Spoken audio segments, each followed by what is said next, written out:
Terkait penyebaran penyakit undefined pneumonia di Tiongkok, Kementerian Kesehatan mengimbau agar masyarakat tidak panik dalam menyikapinya. Lantas bagaimana kita bisa mewaspadainya? Kita bahas langsung hal ini bersama dengan Profesor Chandra Yoga Aditama, Guru Besar FKUI yang juga mantan Direktur Penyakit Menular WHO Asia Tenggara. Prof. Chandra, selamat sore.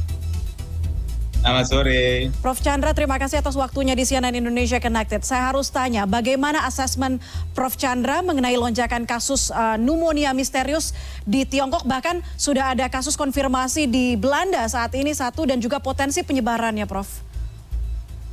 Ya, jadi ini kan ada tiga hal. Nomor satu, dia jelas ada pneumonia, dan yang kedua jelas ada peningkatan kasus. Tadi kita lihat di video ada peningkatan kasus. Persoalannya adalah kenapa ada peningkatan kasus. Kalau ada pneumonia dari waktu ke waktu, oke, tapi kenapa ada peningkatan kasus? Nah, penjelasannya sejauh ini terjadi kejadian di Tiongkok, kemudian WHO baru tahu, dan kemudian WHO bertanya, dan baru Tiongkok menjawab. Sebenarnya mekanismenya tidak begitu ya. Mekanismenya kalau ada sesuatu yang curigaan besar, maka biasanya negara melaporkan ke WHO. Jadi ini oke lah, itu yang terjadi, dan kemudian penjelasannya sejauh ini ada tiga. Nomor satu, katanya peningkatan kasus ini karena ada pelonggaran COVID-19 sehingga terjadi peningkatan kasus. Yang kedua, seperti tadi barusan disebutkan, ada anak-anak tuh sudah tidak sensitif lagi terhadap virus yang ada, sehingga sekarang virus atau bakteri yang ada, sehingga sekarang mereka jadi lebih rentan. Itu yang kedua. Dan yang ketiga, menurut informasi dari pemerintah Tiongkok, memang penyebabnya ada dua kelompok. Yang pertama, mereka katakan sejak bulan Mei itu ada bakteri yang namanya Mycoplasma, dan sejak bulan Oktober ada virus yang namanya Respiratory RSV, dan juga virus influenza. Kalau penyebabnya memang Mycoplasma, dan kalau penyebabnya memang RSV atau virus influenza, memang itu adalah patogen yang selama ini sudah diketahui sebagai penyebab influenza. Tapi kalau kemudian ada yang lain, itu tentu analisanya berbeda. Hanya saja, kalau toh memang itu dua penyebabnya, memang orang masih mempertanyakan kenapa sekarang jadi berat. Soal kenapa jadi banyak, mungkin bisa diterangkan karena ini baru dilonggarkan, tapi tentu saja kita masih harus tetap waspada. Karena itulah saya kira WHO mengharapkan kita tetap waspada. Itu tentang kejadian di Tiongkok. Tapi di sisi lain kemudian ada kejadian juga peningkatan kasus pada sebagian tempat di Belanda. Memang belum ada laporan yang lebih jelas tentang di Belanda ini penyebabnya apa. Dan apakah ada hubungan dengan Tiongkok atau tidak, belum ada informasi yang jelas. Karena itu saya kira WHO sebagai katakanlah yang mengawasi semuanya harus kemudian mengkonklusikan apakah ini ada hubungan atau tidak ada hubungan. Dan memang mestinya sih ada data yang lebih jelas begitu, apakah 100% di Tiongkok itu karena Mycoplasma, RSV, dan influenza, dan juga harus ada data yang lebih jelas penyebab peningkatan kasus di Belanda itu apa penyebabnya. Itu kan perlu kita dapatkan informasinya dari waktu ke waktu. Ini kan relatif ya beberapa hari ini informasi ini ada, dan saya berharap beberapa hari ke depan akan ada informasi yang lebih jelas. Baik, Prof. Chandra, apa yang masyarakat perlu ketahui soal bakteri Mycoplasma pneumoniae?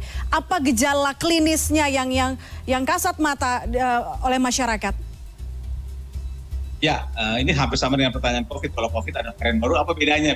Jadi pada dasarnya ini adalah pneumonia. Pneumonia adalah radang paru, di mana ada demam, ada batuk, ada kalau keadaannya berat ada sakit dada dan sebagainya. Jadi dari gejala semata-mata kita tidak bisa dibedakan apakah pneumonianya itu karena Mycoplasma, apakah pneumonianya itu karena RSV, apakah pneumonianya karena influenza, virus influenza, atau pneumonianya karena Streptococcus pneumonia yang memang biasanya lebih banyak menimbulkan pneumonia. Jadi kalau hanya semata-mata dari gejala tidak bisa kita bedakan, apalagi biasanya Mycoplasma lebih ringan, kalau sekarang lebih berat. Jadi kita mesti lakukan pemeriksaan laboratorium secara pasti untuk tahu apa penyebabnya, dan itulah yang dilaporkan oleh pemerintah Tiongkok sejauh ini. Baik, berdasarkan perkembangan penelitian atau investigasi terkait Prof, bagaimana tingkat keparahan dari pneumonia ini? Ya, kalau Mycoplasma semata-mata atau juga RSV dan influenza, memang angka keparahannya tidak terlalu parah. Jadi kita masih harus menunggu data yang konklusif dari negara yang sekarang punya kasus banyak, baik di Tiongkok walaupun di Belanda, walaupun kita belum tahu Belanda jadi penyebabnya apa ya. Jadi kalau dari tingkat keparahan kita masih ada dalam situasi di mana ini sama seperti pneumonia yang dihadapi dari waktu ke waktu.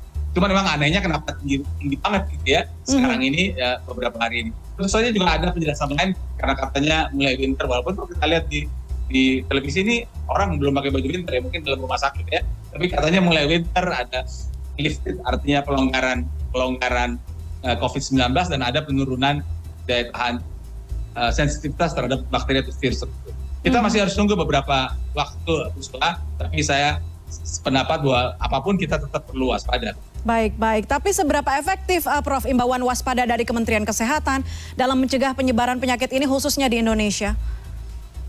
Kalau saya sih usul ada 5 hal yang kita bisa lakukan di Indonesia sambil menunggu perkembangan. Nomor 1 memang harus diikuti, tadi sudah kita bahas, harus ikuti perkembangannya supaya tahu persis apa yang terjadi ini. Dan sumbernya ada 2 untuk mengikuti perkembangan. Nomor 1 tentu dari WHO, kita tunggu begitu, tapi WHO juga seringkali tidak terlalu cepat. Yang kedua kita kan punya kedutaan besar di Beijing. Kebetulan ini kan bedanya di Beijing kalau saya tidak salah. Dan satu lagi provinsi yang depannya L, itu saya lupa aja namanya. Tentu teman-teman diplomat kita di tempat di Tiongkok bisa mendapatkan informasi lebih jelas sebenarnya apa yang terjadi di sana secara lebih konkret gitu. Itu poin pertama. Tapi poin kedua, kita tetap harus meningkatkan surveillance. Surveillance itu pengamatan secara terus-menerus dan mengambil action kalau ada peningkatan kasus. Dan ada 2 jenis surveillance yang kita lakukan, yaitu surveillance ILI dan surveillance SARI. ILI itu influenza-like illness, artinya orang yang punya gejala seperti influenza, batuk, demam, dan sebagainya. Dan SARI itu adalah severe acute respiratory infection. Jadi data ILI dan SARI kita amati secara lebih ketat apakah ada peningkatan atau tidak. Saya dengar penjelasan dari Kementerian Kesehatan belum ada peningkatan, tapi oke lah. Ini harus diikuti dengan sangat ketat, ada peningkatan atau tidak ILI dan SARI. Itu poin kedua. Poin ketiga soal orang kan kembali lagi bicara soal pengawasan pintu masuk begitu ya.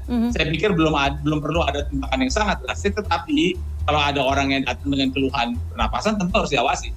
Tidak bisa juga kita karena ini dianggap ada obatnya kemudian kita sepenuhnya longgar, tidak bisa. Jadi walaupun tidak perlu ada pengawasan yang ketat yang bisa masuk, tetapi kalau ada orang dengan keluhan pernapasan apalagi datang dari negara yang sekarang sedang banyak kasus, tentu perlu kita awasi dengan lebih ketat. Itu yang ketiga. Yang keempat dan yang kelima ini berguna bukan hanya buat ini tapi juga untuk depan. Yaitu yang keempat adalah meningkatkan kemampuan laboratorium. Yang paling khawatirkan kalau ada kejadian seperti ini adalah kalau ada patogen baru. Tadi disebutkan nggak ada, ya oke lah, mudah-mudahan memang nggak ada. Tapi kemampuan kita mendeteksi kemungkinan ada patogen baru itu harus terus tinggi, ya, baik pemeriksaan mikrobiologi maupun pemeriksaan genome sequencing dan sebagainya. Jadi yang keempat, pemeriksaan laboratorium itu harus maksimal gitu kita lakukan di berbagai tempat di Indonesia, karena kan Indonesia ini luas sekali, orang datang dari berbagai negara. Itu yang keempat. Dan yang terakhir adalah menyiapkan sarana prasarana petugas rumah sakit dan sebagainya kalau ada kenaikan kasus. Sekali lagi, yang keempat dan kelima ini tidak semata-mata karena pneumonia ini. Ini akan berguna untuk Indonesia di masa-masa yang akan datang. Kita belajar dari pandemi COVID-19 di tahun 2020 ya. Peningkatan kualitas laboratorium harus ditingkatkan lagi. Terima kasih tadi 5 catatan atau 6 catatan dari Prof Chandra. Apa yang bisa dilakukan oleh pemerintah, tindakan preventifnya juga tidak hanya dari pemerintah, harusnya juga dari masyarakatnya untuk selalu waspada. Kalau sakit pakai masker gitu ya intinya ya Prof. Prof Chandra terima kasih. Ya, dan silakan dengarkan informasi yang jelas dari CNN. Terima kasih banyak. Baiklah, Prof Chandra Yoga Aditama, terima kasih banyak sudah bergabung bersama kami, Guru Besar FKUI, mantan Direktur Penyakit Menular WHO Asia Tenggara. Selamat sore, salam sehat Prof.